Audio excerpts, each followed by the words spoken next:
Savvy Central Radio, drawing out the best from our guests with your host, Christina Nitchman.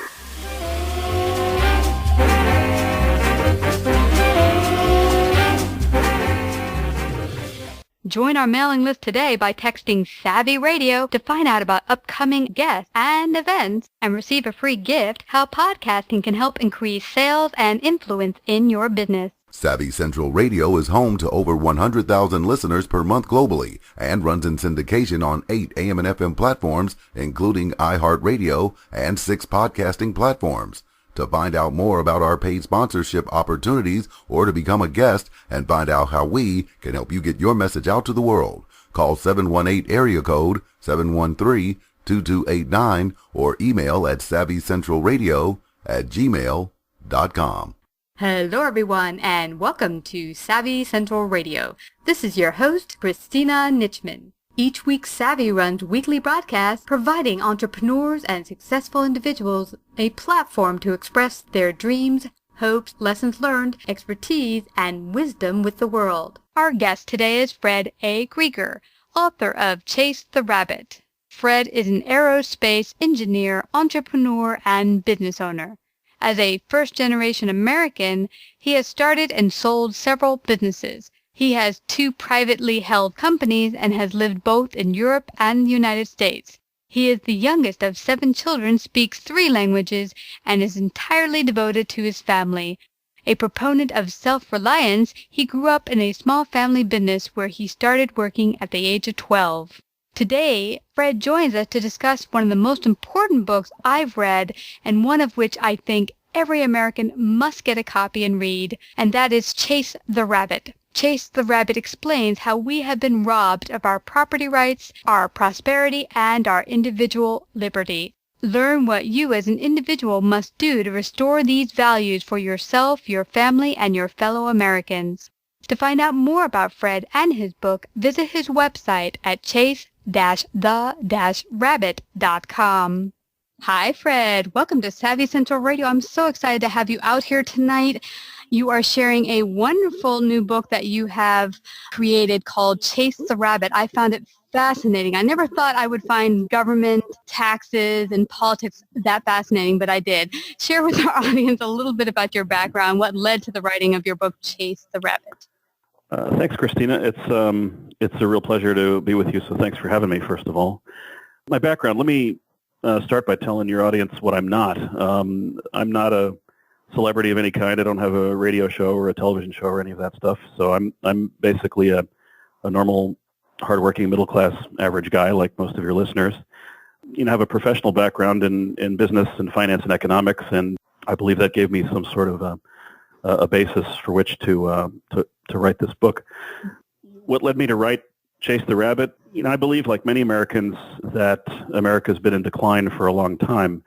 And I've become very frustrated and really fed up with the fact that this decline has been sustained and gradual, and it's actually been lasted longer than the last few decades. Mm-hmm. While we in the middle class, we keep being duped into running on this never-ending hamster wheel to try to get ahead, while in fact we wind up getting further and further and further behind. I became so fed up with this struggle that I endeavored to know why this condition seems to continue. Most of the middle class Americans that I talk with, they ask all the same questions. They ask, why is it so hard to get ahead, no matter how hard I work, no matter what I do. So I set out to explain these dynamics from the perspective of being one of the middle class, one of the hamsters on the wheel, if for lack of a better word, but with the knowledge and the academic background of an economist and a businessman. So that's what led me to want to write this book. Yeah, and I myself have just in the past couple of years started to become educated, and some of the things you touched on very strongly in your book, which is talking about how the Federal Reserve came about, the IRS, and why they came into existence. But I also found your book very eye-opening, and I really had no idea what really constituted property rights, and nor did I even pay attention to it, which is quite interesting. And I have a little story I'm going to share with you and the listeners, and that is at 13 years old, I witnessed a neighbor of mine being forcibly removed from his home in front of all the neighbors because he lived on the top of the hill in our neighborhood. And a construction company wanted to use his land. So they told him, here's some money, get the heck out. And he said, no, I've been living here for generations. I refuse to leave. I'm staying. And one day they said, okay, you've been given enough time. We are going to just, forcibly remove you and destroy everything you own. And they did that in front of the entire neighbors. At 13 years old, I had no idea what was going on. It seemed wrong to me, but I didn't understand how this could happen and how the government could allow it. And your book goes into some of that. Could you share a little bit, and I really liked your Greyhound analogy, share a little bit about how this came to be. Okay, well, that's a lot. Let me start with the Greyhound analogy. I mean, just to explain the title of the book. Chase the Rabbit actually comes from Greyhound dog racing as a metaphor for what I like to call the illusory American dream, or the American dream that doesn't really exist. Greyhound dogs are essentially conscripted or enslaved by the owner of a track to run around and race after a fake rabbit, which they can never catch. It's deliberately kept out of reach for them. And these dogs throughout their lives are kept kind of hungry. They wind up really, almost starving to catch this animal, which they believe is going to satiate their hunger, but they can never catch it. The closer they get to it, the faster the track owner speeds up the rabbit. And even if they could catch it, it wouldn't matter. They can't eat it anyway. It's a fake. So I kind of looked at that as a perfect illustration or metaphor for what I call this illusory American dream. Comedian George Carlin had the perfect moniker for that. He said in one of his stand-up routines, he said, they call it the American dream because you have to be asleep to believe it. And I just sort of latched onto that as this idea that our vision for American freedom and American liberty and the American way is really about self-reliance, about becoming independent, owning our homes, taking care of our families, and really becoming self-reliant individuals in terms of our families and our households. But that has become unachievable, truly, for the American people, because nobody in this country really owns their house anymore, as you just so aptly illustrated. If you really owned your house, what you described would not be possible. Eminent domain would not be liberally misused by governments to seize people's homes. But that's not the only way people's homes are seized. People's homes are seized for non-payment of property taxes, and for various other things, not even to mention how our mortgage industry inflates the prices of homes to beyond any normal recognition. So that's kind of goes along with those lines, and it sort of tries to explain what the title of the book comes from. But property rights, to explain what property rights really are, to answer the rest of your question, it's a pretty simple concept. You own something, it means it's yours. You either create it through your own inventive hard work, or you buy it by trading the fruits of your own labor for what it is you trade with from someone else, for the fruits of someone else's labor. And it's done by mutual exchange. Your property is yours alone, and you get to decide what you want to do with it. So the concept of ownership conveys upon the owner the legal right to acquire or own private property, whether it's land or products or other goods, and the right to sell, exchange, or give it away to others on terms of one's own choosing. So when you don't get to choose, when somebody else chooses what happens to your property, that's when your property rights are gone. Something you didn't ask, but let me elaborate on that a little bit to sort of segue that into our further discussion. Something most people don't think about is that your labor, the fruits of your labor, is also your property. That's also property. When you exchange an hour of your work in return for some money from an employer, that constitutes a property exchange where both you and your employer have agreed that your time and effort is of an equivalent value as the money that you're being paid. So in such a case, it's a property exchange. It's value for value. And in such a case, neither you nor your employer actually gains anything because you both traded property of an equivalent value. You're giving away a piece of your life that you're never going to get back in return for some money that the employer is giving you. That's why we call it labor compensation. And I just wanted to mention that so that your listeners will have that in the back of their minds as we get into talking about taxes, because that goes directly to the distinction between income versus labor compensation as a illustration of property. Yeah, and it was fascinating to me as well, Fred, because for years I've never had the inclination to want to, as it were, own a house. And I never really sat down to think about why. And it was reading your book that it made it clear for me, and that is because we don't really get to own our own property or home at the moment. I mean, when I was reading your book and I had heard and actually seen and witnessed as a child this man's home being taken away and read about other people's homes who are fully paid for.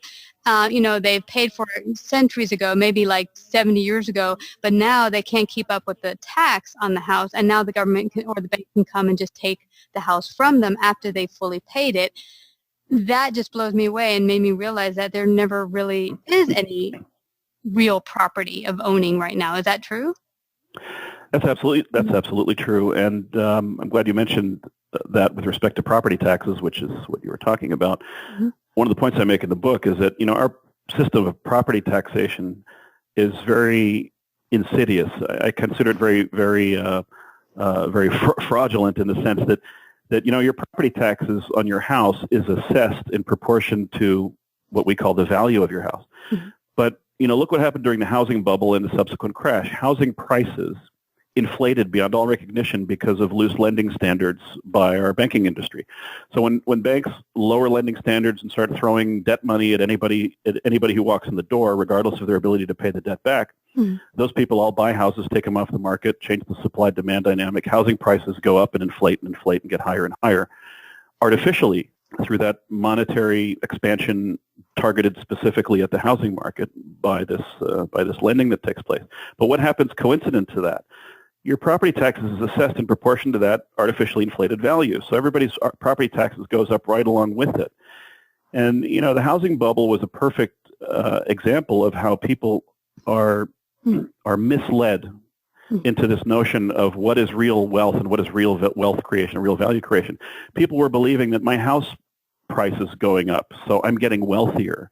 But none of these people actually own their houses. They all had mortgages on them in the first place. And what happened when most housing values went up? People were encouraged through all these different things programs to take on more and more debt, home equity loans against their homes in order to use the money that they derived by using their house as a piggy bank to consume instead of invest and save. So people would borrow against their house and they'd buy a bigger television, they'd go on vacation, they'd spend all that money on something that they would consume instead of invest in assets. And as a consequence, I don't know if you remember this, but in 2007, 2008, even before then, banks were offering home equity loans for 125% of the market value of your house. And that was going on for years before the housing collapse. And I remember when that was happening, thinking to myself, how absurd is that? I mean, these people are knowingly, deliberately borrowing 25% more than their house is even worth, and then they're spending all of that money on consumption. And what that did was give our political class the ammunition to go out there and say, look, we have a growing economy. Look at the GDP. Look at all the spending and consumer spending that's going on. And they called that economic growth. But that's not growth. When you've consumed something, it's gone. The only way you can grow an economy that way is to consume more and more and more and more forever. But that doesn't fit the laws of nature. There are limits to that. So. Yeah, and I found that fascinating because as well, I think as long as I can remember, and I remember during the Clinton years where things seemed really, really, really prosperous, and then even when Bush first came into office, he was just like, well, go out there and spend to make an awesome economy. And I thought, well, that sounds pretty darn good. But as you mentioned, it artificially stimulates the economy, so everything looks really good. We're all like spending more money, we're getting bigger paychecks because everyone's spending. But what happens when the bubble bursts and now everything comes crashing down? Now everyone's not spending as much, and now everything looks pretty bad. How did this all come about? And you explained a lot about how in 1913, Woodrow Wilson enacted the Federal Reserve and then the IRS. Sure. Why did that come about, and how did that help create the system we now have?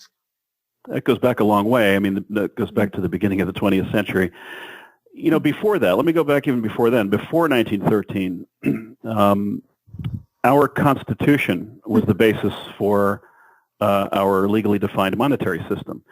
Article 1, Section 8 of the Constitution defines that only Congress shall coin money and regulate its value in accordance with the weights and measures. What that means is that our monetary system, according to the Constitution, is supposed to be a precious metal commodity-based money. That means our money is valued in terms of a precious metal that's mined and refined and turned into coin.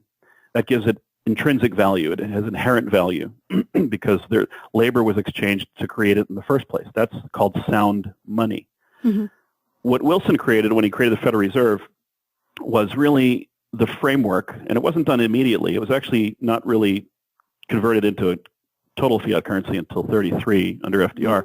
But Wilson laid the groundwork for that, and his administration laid the groundwork for that with the Federal Reserve System, which basically delegated Congress's authority to create our money to a private institution, which is the private Federal Reserve Bank.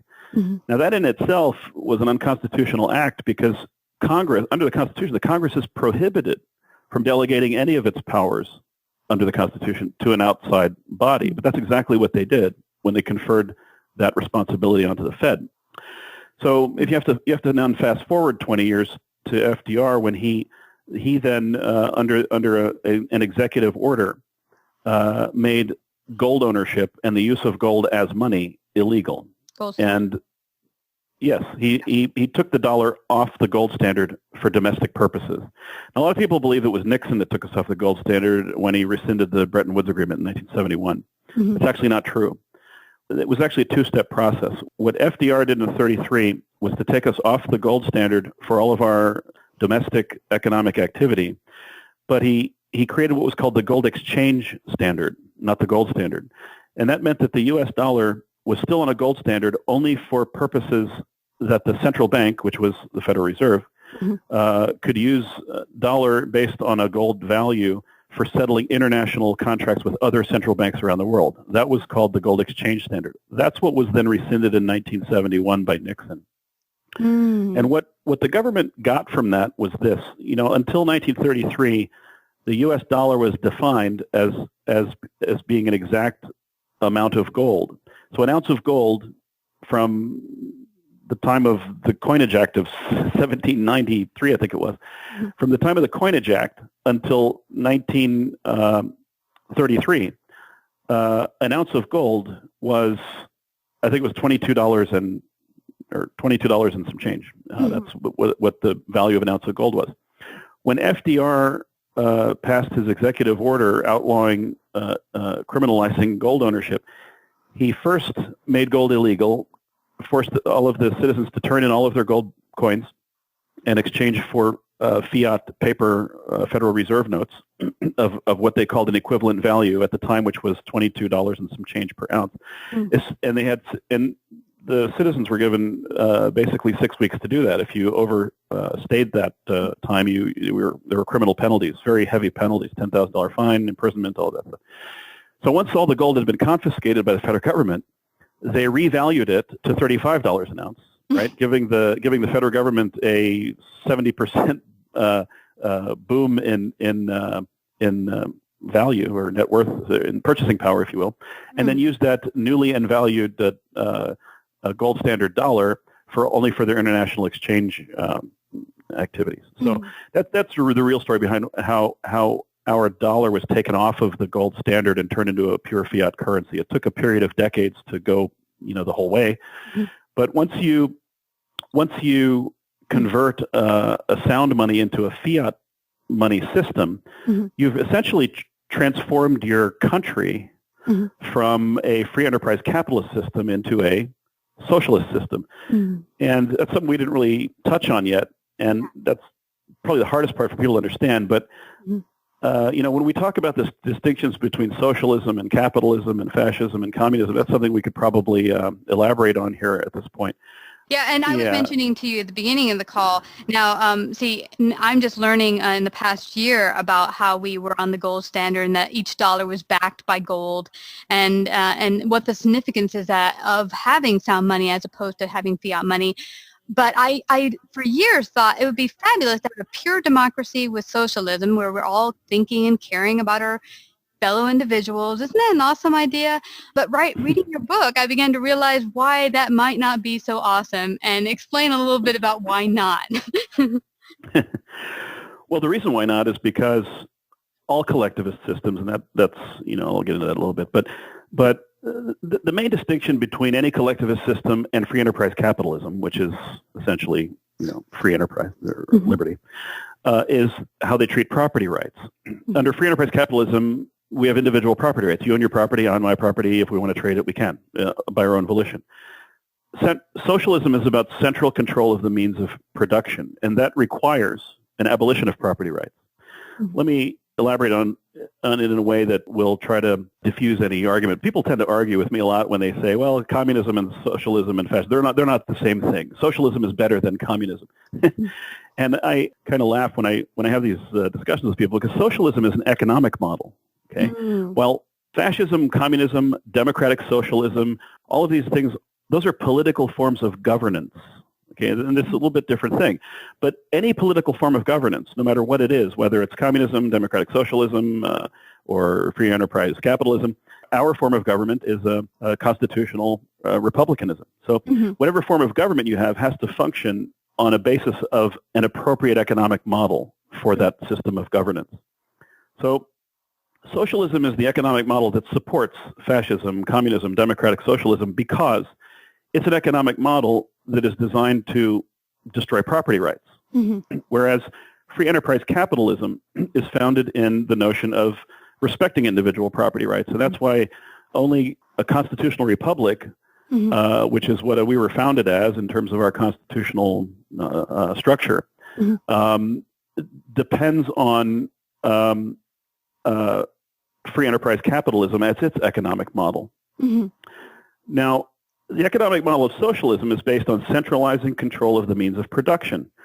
Well, what are the means of production? Well, that's land, labor, and natural resources. So for these to be controlled under a central authority, like I said, it requires that there are no individual property rights, only collective property rights. In other words, all of society owns all property, and it must therefore be fairly, as they want to say, fairly distributed according to whatever distribution model the government enforces. The operative word there is enforce. Because all forms of socialism, or all of the governing principles that socialism is based on, require force in order to enact them. Free enterprise capitalism in practice happens on its own. It's free enterprise. You own your property, I own mine. We decide to trade or we don't. If we don't, we go our separate ways. You know, the thing is, most people today believe that America is a free enterprise capitalist country, and the problem is that it's not. No one alive today, no one living today has seen free enterprise capitalism in practice. And the reason I can say that with confidence is that our monetary system, the fiat Federal Reserve central bank system, is the basis for socialism. It's not the basis for free enterprise capitalism, because free enterprise capitalism is incompatible with fiat money. You can't have a system that's supposed to respect property rights when you have a monetary system that's based on printed money that's issued as debt by a central bank, and the authority to just issue it as debt and call it legal tender. You know, if you ever read the Communist Manifesto, there's probably the most important section of the Communist Manifesto. It's not a long book; it's only about 45 or 50 pages. So I encourage your listeners to read the Communist Manifesto, just to learn what's in it. Because, you know, most people I talk with that embrace socialism or even think that democratic socialism is actually a good system, they've never actually read the Communist Manifesto, so they don't know what's in it. But one of the most important sections in there is called the 10 Planks of Communism, and these are the 10 preconditions required to destroy free enterprise capitalism and replace it with central controlled omnipotent government. And in those 10 planks of communism are basically all of the things that we practice here in America: progressive taxation, central bank controlled fiat monetary system with the authority to create money out of thin air and regulate the monetary volume that exists, property taxation. All of those things are Marxist constructs. And yet we practice all of those things as the basis of our economy and our system in America, but we continue to refer to ourselves as free enterprise capitalists, and that's ridiculous. It's absurd. It's absolutely absurd to refer to America as free enterprise capitalism. We have not practiced that system in 100 years. Yeah. And I'm wondering, Fred, because when I talk to people as well, you think, and I think there's a big misconception of what constitutes the idea of being rich or having money, and the idea of capitalism as anyone who's going to be a capitalist is a greedy bastard, and that, you know, to acquire actual currency is evil. You're not caring about your fellow human being. When, in essence, the right to procure property is really allowing you to be self-reliant and not dependent on the government or another person or situation. So actually, it's not a bad thing, but explain how capitalism itself became known as like crony capitalism or, something like that. It's gotten a really bad rap. Well, I'm glad you brought that up. I have a chapter about that in the book. It's actually near the end of the book, and I call it false flag capitalism. And I'm glad you also used the moniker crony capitalism, because that's one of my pet peeves. It really gets under my skin when people use that. The word capitalism is for decades. And I think it's deliberate. This is one of the points I make in the book, which is, I think, unpopular or going to be unpopular certainly with the ruling class and with a lot of people that want to embrace socialism. Is that this, socialism has been deliberately implemented in America, but it's been deliberately mischaracterized as being free enterprise capitalism. And the reason is that, in my view, is that, the ruling aristocracy, which is really the banking industry, the banking aristocracy, they've done this in order to dupe the American public into believing that capitalism is evil. And they don't want people to learn that we don't even practice capitalism anymore, because they don't want us to restore that system. They want to make the socialism, these Marxist institutions like the Federal Reserve System, our progressive taxation, our property taxes, all these things that rob us of our property rights and our income and our earnings. They want to make sure that they want to ensure permanence of those socialist institutions. And they do that by calling them capitalist and by duping people into believing that those things are capitalist, so that when all of the dysfunctional consequences of these things, the things that you described, the guy having his house taken from him because some huge corporation that's owned by the banking aristocracy wants his land, or, when the poor, even though they're hardworking and diligent and frugal, they save their money for years and years and years. And when they try to use it to buy something, they realize, hey, it's not worth anything anymore because of inflation. Inflationary money is the basis of fiat money, and that's one of the bases of socialism, because it's a way to surreptitiously rob people of their wealth, so that you can never escape poverty. That's done deliberately. But when they mislabel all of those things as capitalism, they can dupe people into believing that capitalism is the culprit. And then people will try to embrace more socialism and get further and further entrenched in a deeper socialist system in order to make it irreversible and inescapable. And that's where we are right now. I mean, we're witnessing that with this presidential election, all of the propaganda that takes place with the presidential election. I don't care which debate you watch. I don't care if you watch the Democrat debates or the Republicans debates. It's all fraught with misinformation and propaganda. A perfect example of that was the Republican primary debate on CNN a few weeks ago. Can I talk about this for a second? Yeah, go for it. Yeah, please. This really got under my skin, because I watched this and I was screaming at the television. I've been one there. of those guys. Yeah. And it was just so obvious to me and so revealing how disingenuous this exchange was. It was right at the halfway point, really the midpoint of the debate. I think it was if you look at it on a YouTube replay, it's at timestamp 125 or somewhere around there. Anyway, it was Donald Trump and Ben Carson, and they were asked about taxes. And Ben Carson was asked the question, what do you favor for a tax system? Or I'm paraphrasing the question. Yeah. And Ben Carson came back with, well, I favor a flat tax because it's more fair. And then he went on to say this. He said, a lot of people think a flat tax is unfair because a guy with, let's say, who has $10 million, he pays 10% of that. He pays $1 billion. He has $9 million left. And since he has so much more money than everybody else, we should tax him more. And that's better. That's why people don't like a flat tax. And then he went on to say, but that's called socialism, and that doesn't work very well. And he was right about that. And then they went to Donald Trump and they asked him the same question. Now, Donald Trump favors the status quo. He favors the progressive income tax system that we have. And he said, well, he goes, I don't like the flat tax because, you got a guy that's making $200 million and you take 10% of his money and, he's still got a huge amount of money left. And a guy who's making $50,000, he's paying a lot more in taxes in proportion to what he makes. And at the same time, it's so complicated, he has to hire H&R Block to do his taxes for him. And then he goes on this ridiculous diatribe. I mean, it's absolutely absurd, bunch of nonsense to confuse everybody with what he's saying. And I listened to that thinking to myself, how absurd is that? One of the benefits of a flat tax is its simplicity, first of all. So you don't need to hire H&R Block to do your taxes. So he was completely wrong about that. Yeah. But in fact, you can get rid of all the things that take care of your TurboTax, even the Absolutely. IRS. You don't need their help anymore. The IRS can go away, yes. With a flat tax, you can get rid of the IRS and get rid of that monstrosity. Yeah. But the thing that really, really made me angry was when he said this. Trump also said this. He said, we've had a progressive tax in this country for many years now, so it's not a socialistic thing. And I listened to that and I said, are you out of your mind? I mean, the progressive income tax comes right out of the Communist Manifesto. So how can he say that's not a socialistic thing? And that's a perfect example of what I'm talking about with false flag capitalism. The elite, obscenely rich ruling aristocracy in this country, and I include Donald Trump in that because, he's a casino owner, but at the end of the day, he depends on the banking aristocracy as it exists. He depends on our corrupt bankruptcy laws to protect him. People in his class of wealth benefit from this corrupt economic or financial model that we are living under, which is a socialist construct.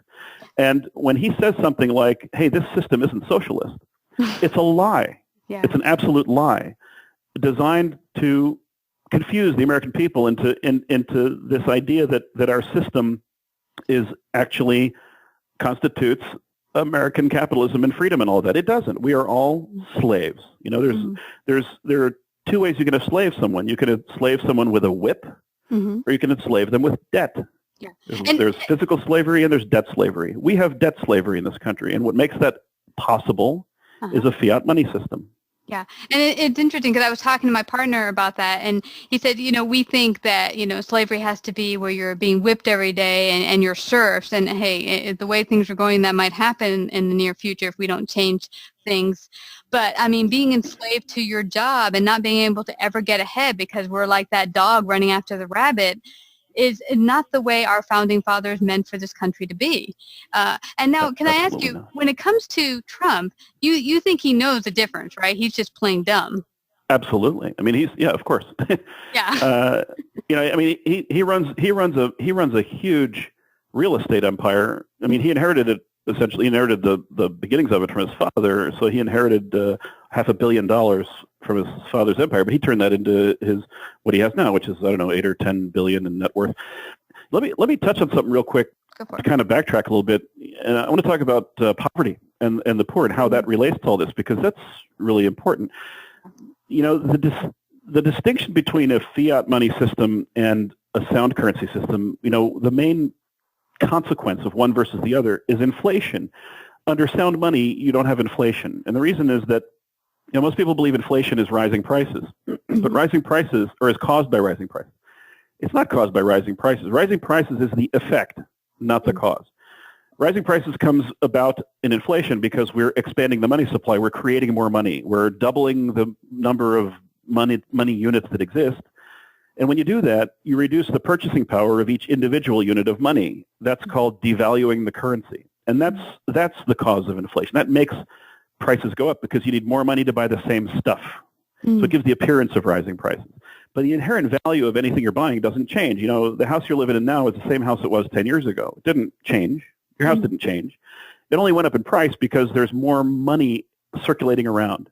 That's only possible under a fiat currency system. Only under fiat currency can a government and their cooperative bank, central bank, just print money out of thin air and create it and then throw it into the economy and say, hey, everything costs this now. That's what they do. They pervert price and value of everything by printing money. Is that called quantitative easing, just printing more money and throwing it into the economy? Yeah.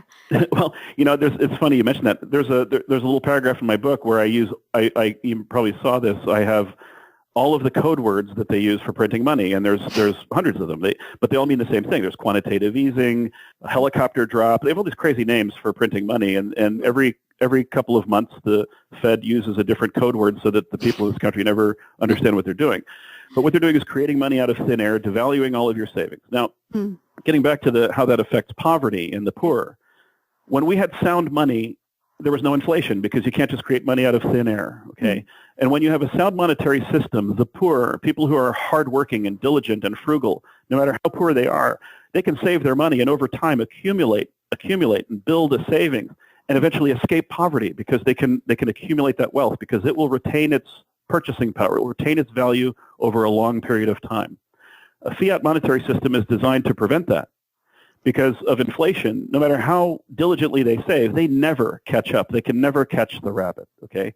So the poor are relegated to remaining in poverty, and the middle class are therefore always under the threat of being reduced to poverty, and that's how the middle class is ruled by fear. I mean, talk to any hardworking middle class guy, and they don't even realize that they're living in fear. Everyone's in the fear of losing their credit rating. They're in fear of losing their job. They're in fear of losing their, not being able to get a bigger mortgage.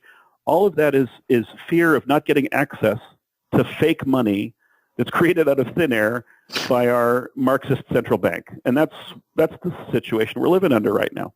It's a system that's designed to guarantee that poverty will continue to exist. Wow, that is just crazy. I mean, my partner and I were discussing if we start to, print money out of thin air or even decide to print money, counterfeit as it's called, we would go to jail for probably ever. But it's interesting how now our government has set up the Federal Reserve to do just that whenever they feel like it. Now, I would love to see this change in our country. What can we do to revert it back to property rights, to having sound money? I know you mentioned some ideas in your book, and we can't go through all of them, but what would be some ideas that citizens can do to start moving things in the right direction? That's a really good question. I've thought a lot about that. I've thought about that for years. I mean, let me tell you, it took me about 15 years of thinking about it, and then 3 years of researching and writing to write this book. So it's it's not a product of an overnight revelation that I had. I've been thinking about this for decades. Yeah. And I'm not going to sugarcoat this. Not by any stretch is this going to be easy to restore property rights, to restore sound money in this country, to restore individual sovereignty, to restore constitutional authority. It's just going to be very difficult. The reason is that, the institutions and the systems that actually need to be abolished in order to achieve that are the same institutions and systems that enable the political class to stay in power and to expand their power. So by that standard, abolishing those systems and those institutions would bring an almost immediate end to this model of career politics. So our career politicians are never going to do anything to disrupt that. They want to keep this going. They always want the status quo. It's the reason why every presidential election we see the same pattern. We see this, these upstarts that we never heard of, like Obama. I never heard of Obama in 2006 or 2007. All of a sudden, he's a household name and a celebrity because the media shoved him down our throats in 2007. So people like him, they come up from nowhere and they denounce all of the previous administration's policies. They do anything they can do to get elected or to be validated by the voters to get into office. In my view, they've already been pre-selected as far as I'm concerned. Yeah. But once they get into office, then they continue with the policies they earlier denounced. It doesn't make any sense. And every administration does that. Every new election does that. So we're never going to turn this around from the top down. I don't believe that voters really have any impact on meaningfully changing this country from, at the federal level. Yeah, and I had mentioned that, Fred, recently when someone online said to me, well, we are in a free country because I get to go vote for every election. Think about this. If the candidates that you're voting for are already pre-selected, do you really have a choice? And he said, well, that's not happening. Yeah, I know. I mean, and there's a lot of fear behind accepting such a, you can call it conspiracy theory if you want to, but there are conspiracy facts as well. There's, and at the end of the day, we ignore evidence of these things at our own peril. If we really believe that our elections process is fair and honest and without corruption, then, we're naive. It's crazy. But to get back to answer your question, I think that, I've thought about this a great deal, and I think that what we, the people, as citizens, have to do, we have to do something. because this is a one-way street. It's just going to continue to get worse and worse until our children are anguishing in slavery. Yeah. So the only way to do this really is at the grassroots level, at the community and the school district level. I make the point in Chase the Rabbit that the basis of our weakness as citizens is that we have no real property. We don't own anything. Mm-hmm. And until we are secure in our own homes, until our homes can't be taken from us, until we restore real property rights at the level of our house and at the level of our community and our school district, we're never going to be able to act or take any kind of authority over the federal government from a position of strength. We'll always be relegated to a position of weakness. So for that reason, my view of that is that we have to work towards restoring property rights where we can, which is in our communities and our homes. That means eliminating property taxes as a start. So we have to find a way to find alternative means to fund schools and education and to fund the local services that we currently fund with property taxes, so that we can eliminate property taxation across this country, and then that way people can own their homes and not live in fear of being thrown out of them at some point. Yeah. And once people have at least some part of their property rights back, then we can operate from a position of strength and start influencing the federal government and putting pressure on the federal government to start acting as our employees, which they are, instead of as our oppressors, which is what they're doing. Yeah. Yeah, absolutely. And when you also talked about the importance of starting, and you just mentioned it, in our school district. I had heard, I don't know how true it is, that a lot of the collection of lotto, which was put forth for, hey, average citizens just to put actually gamble, that money that is collected from that is supposed to go towards our school system. Is that correct? Part of it? I have to be honest. I actually don't know the answer to that. I haven't researched, and this is actually something I was thinking. I'm glad you brought that up, actually. I haven't researched in depth how the various lottery gambling systems around, these state-run gambling systems around the country operate and how their funds are distributed. I just haven't researched that yet. It was on my list of things to do, but Chase the Rabbit's a pretty long book already. I couldn't incorporate that in there as well. But I do have some thoughts on that, if I can elaborate on. I'm a pretty suspicious guy, so I do believe that the lottery system is corrupt. If you think about it, the way at least the Mega Millions lottery, the way that works, they take in terms of people buy these lottery tickets and they take in, let's say, $100 million, okay, in ticket revenue, and then when the prize winner of that $100 million shows up and they get a winning ticket, they don't actually get the $100 million, right? They either get it as an annuity paid out over 30 years, or they take it as a lump sum. Everybody always takes it as a lump sum, but in that case, you only get half of it, right? So they get $50 million back. So what did the state get? $50 million, right? For free. And then what happens? Well, the winner who gets half of the actual winnings, they pay taxes on that. So the state gets another proportion of what's left over, and so does the federal government. So what I think the lottery system really is a surreptitious voluntary tax system, all right? Wow. And it gets people to pay into this phony system of, I'm going to win and make hundreds of millions of dollars, and the odds of it are less than, you can look it up. They're less than being struck by lightning on the moon, okay, or something ridiculous like that. Okay, so all these people pay into this crazy system to buy lottery tickets, hoping they're going to win $100 million. Nobody ever does. For all we know, the real winners are handpicked. Who knows? I don't know. But at the end of the day, the government winds up taking 3/4 of all of that money right off the top anyway. Okay, they take half of the winnings when you get a lump sum, and they take another half of what's left over for the winner. So at the end of the day, it's another hidden surreptitious tax system. I call it the idiot tax because people go, and I'm not trying to insult people who play the lottery. I've played the lottery too. Again, it's something that our government does, which I think is not in accordance with our real principles of freedom. Yeah, freedom.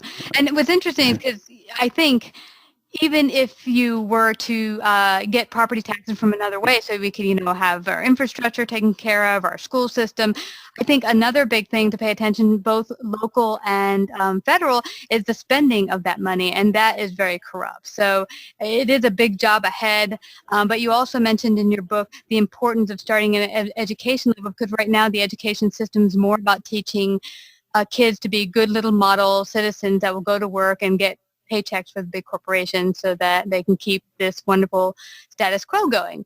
So you had some ideas on that as well. Well, in terms of reforming public schools and the basis of our education, well, yeah, I mean, let me think about that for a second, the best way to illustrate that. Our public schools are designed to manufacture obedient socialists. That's really what they're designed to do, just like you described. Yeah. And the reason is that our public schools are beholden to whoever supplies them with money, which is bureaucrats who hold your house hostage in return for property taxes and then gives them to the schools in return for political favor. So schools are not accountable to the families of the children they're educating. They're accountable to government bureaucrats who give them money. And that, for that reason, we as parents have really no authority over the schools in terms of the content of their education, the values and the morals with which they're being purveyed in these schools. And you're probably referring to the chapter that I have, which goes through a litany of waste, fraud, and abuse that goes on in all the public schools across America. Yeah. Here's an example of, in Buffalo, New York in 2013, I believe it was, the teachers union had in their contract that public school employees, including teachers and whoever, would be able to have cosmetic surgery paid for by the public school, by their school system. So, our property taxes is funding facelifts and boob jobs and all these things for public school teachers. It's ridiculous. And that's a consequence of this discontinuity of accountability, what I like to call it, between schools and families that they're supposed to be educating. If we were to simply, let's say, semi-privatize, I say semi because there are always going to be kids that are from under low-income families and things like that that are going to need help in some form. But if we were to at least semi-privatize public schools so that people who can afford it actually pay tuition for their kids to go to school, right? The school is then paid directly by the parents of the children they're educating. They're then accountable to the parents of the children they're educating. And when your kid is done with school, you're done paying. You don't pay property taxes for infinity, for all eternity on a house that you want to actually own. So tuition-based model for all schools in America is better because when your child is done with school, you're done paying. The school is then accountable to you for what they're teaching your kid. And for families that are low income or need help, each community will have to come up with a funding model that's not based on property taxes, but based on some other sort of public funding, like a sales tax, a local sales tax, or some other type of consumption tax, which is fair because you choose to consume. It's your choice. You can either buy something or not. So that's why consumption taxes are inherently fair. It's about a matter of choice. I wanted to ask you, how do you feel about what Ben Carson said about flat tax, like a tithe? He called it a tithe of 10%, where that would only be used for like infrastructure, school, and that type of thing, but nothing else. What is your feeling on that? Do you feel it's still too socialistic or not a good idea? That caught me a little by surprise. I can't answer that intelligently because I haven't read in detail what he's proposing. Okay. Let me say this about it. He talked about it in the debate a little bit, and I really like Dr. Carson a great deal. But sometimes and I think it's because he's not a political operator, which is a good thing, but to his detriment, when he talks about things like that, he comes across as not having confidence in what he's talking about. When he talked about that next to when that exchange with Trump that I was just talking about, he first talked about a flat tax, and then he said, but we're also looking at what Governor Huckabee talked about earlier, which is the fair tax, and that's a pure consumption tax, which I tend to favor. Yeah. And so Carson went back and forth and talking about, well, I like them both, and my team is looking at that. We're not sure which we would do. That comes across as being very indecisive about what he wants. I think that made him come off as being weak, and I don't. He's not weak. He's very strong, but it's a matter of his delivery. Now, in terms of what he proposes with a flat tax, it's certainly better than what we have now. There's no question about that. Yeah. That may not be a bad idea. I have to look at it in detail to make a intelligent response to that. But me personally, I am most in favor of the fair tax, which is a pure consumption tax. because that to me is in line with our principles of property rights and freedom in this country. It's all about being able to choose. When you buy something, you're making a choice. You can choose to buy something very expensive or something very cheap. If you tax consumption, you still get to make that decision, and you can choose whether to be frugal or wasteful. It's up to you. So that's why a consumption tax is inherently fair. It's a matter of having the choice to do that. So. Yeah, I like that. And you mentioned earlier when you were talking about how Trump was for the progressive tax, and I was like, at first he was saying, oh yeah, I'm going to charge my buddies more because rich don't pay enough. I'm thinking, well, how are you going to do that with the same progressive tax system we already have? Because there's loopholes, so the rich don't have to pay as much taxes. But if we do a consumption tax, if you're a rich guy buying a lot more stuff than, say, a poor person, you're going to pay a heck of a lot more taxes. Absolutely. Yeah, it's funny that you mentioned that again, that dialogue by Trump. If you listen to what he said, it's what he said is actually obscured by his delivery because he's really a good entertainer. But what I did was, when I watched it, I'm going to tell you exactly what I did. I listened to it and I literally wrote a transcript of every word he and Ben Carson said, and then I read it back to myself. I encourage people to try that exercise because it's very interesting. When you read the transcript word for word of what they said, and you read it for yourself without the fog of their delivery or the television, it comes across very differently in terms of meaning. And when I read it to myself, everything Trump said, he contradicted himself over and over and over again. For example, he made this comment about how, the hedge fund guy, my tax program is going to be great. Everybody's going to love it. I mean, literally, that's what he said. He goes, the hedge fund guys, they're not going to like me anymore. They like me now, but they're not going to like me because, they're going to have to pay more, the hedge fund guys. And then he went on to say, these hedge fund guys, they're able to make hundreds of millions of dollars, and because of these loopholes, they can get out of paying taxes and blah, blah, blah. He went on to talk about how in this current system, it allows the uber wealthy, the obscenely rich, to use all of these loopholes that are not available to the rest of us, and that's a whole other story we can't get into right now. But to avoid taxes, there's the difference between tax avoidance and tax evasion. The difference is 20 years in prison. Okay, tax avoidance is actually legal, and these guys, they do it because they can. But that's a feature, that's a product of our progressive taxation system, which he's sitting there defending. Okay, so he completely contradicts himself over and over and over again throughout the debate. It's incredible. Yeah, it was quite entertaining. Well, it's been so inspirational and so educational. I've learned so much, and I'm going to continue to learn more. You left a lot at the end of your book on resources where people can learn more in depth. I mean, I read in high school, probably one of the few high schools where we had to read the Constitution. But it's been years since I touched it and even paid attention to it. So I would really encourage everyone to go get your book today, Chase the Rabbit. And where can they do that? Well, it's available on Amazon.com. It's hopefully shortly, within the next few weeks, I'm not sure, but it's supposed to be in some select Barnes & Noble stores around the country. I'm not sure which ones, but they're doing sort of a test market in some of their stores. It's also on BarnesandNoble.com. I have a website, which is ChaseTheRabbit.com, but it's not all one word. It's chase-the-rabbit.com.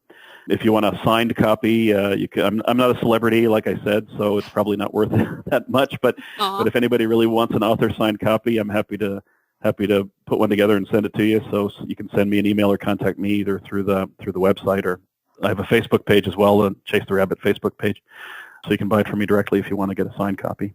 That would be fabulous. Well, I've learned so much. I encourage everyone to go out with knowledge is power.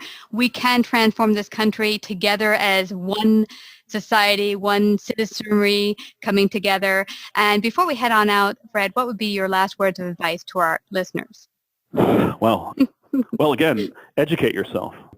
I don't want to make another shameless plug for the book here, but yeah, buy my book. But in the back of my book, I have a reading list of other books that are outstanding.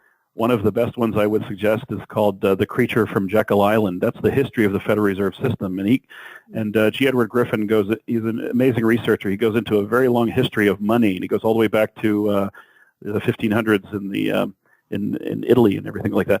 And it's a very interesting book. So I recommend that book very highly. I recommend reading books by some what are called the Austrian economists, people like Friedrich Hayek, Ludwig von Mises, if you want to get a more academic background in economics. At a personal level, if you want to know what my recommendations are is to live within your means. Get out of debt. Mm-hmm. Don't believe everything you see and hear on TV. Don't pick your political leaders in the same way you follow your favorite NFL team, okay? It's not a popularity contest. Learn what these people are really saying and what they really mean. I can't stress enough how many people I talk with that are all following Donald Trump like the Pied Piper, because he talks about things that everybody's angry about, and that engenders a lot of people. But when you really listen to the words and you really listen to what he's saying, my opinion is that he's another status quo type. Mm. But that's my opinion, so you have to take that for what it's worth. Yeah. But be honest with yourself, be devoted to truth, and educate yourselves. That's all I can really say. Absolutely. And everyone, you can also get your ebook version for only $3.95. So there's no excuse if anyone thinks it's beyond their range. This is the most educational and best book I've read in several years, actually. And I'm so grateful that you reached out to me, Fred, to even let me know about your wonderful book, because I think this is information that every American needs.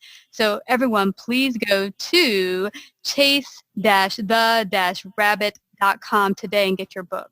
Very kind of you. Thank you, Christine. Thank you, Fred, for coming to Savvy Central Radio.